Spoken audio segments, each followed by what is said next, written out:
Се уште не стивнува бранувањето околу темата мигранти. И денеска двете најголеми партии продолжија со препукувањето, кој сакал да донесе и дали ќе се донесат мигранти. Од СДСМ повика дека собранието мора да одлучува за мигрантите, а не општините или советниците.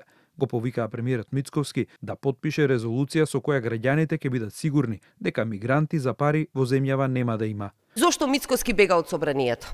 Ако не знае, собранието е највисокиот орган во државата, кој што е составен од пратеници, а пратениците се директно избрани од народот. Затоа резолуцијата е народен договор.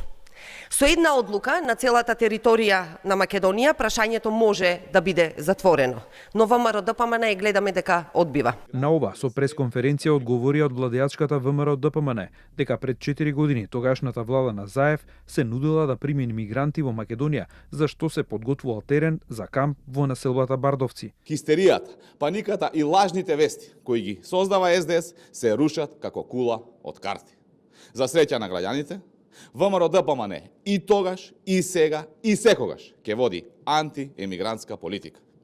Еве, веќе два дена молк од Филипче и СДС за непостоечката тема мигранти. Инаку, косовските власти веќе објавија дека се примени првите неколкумина депортирани мигранти од САД од вкупно предвидените 50, кои Косово се обврзало да ги задржи една година на нивна територија. Покрај Косово изминатиот период во фокусот е и Албанија, каде веќе има изградено 2 центри, управувани од италијанските власти, за регистрација, проверка на идентитетот и обработка на барањата за азил. Албанската влада во меѓувреме најавува и изградба на 20 мигрантски кампови за лица од Иран, Пакистан, Авганистан и Блискиот Исток.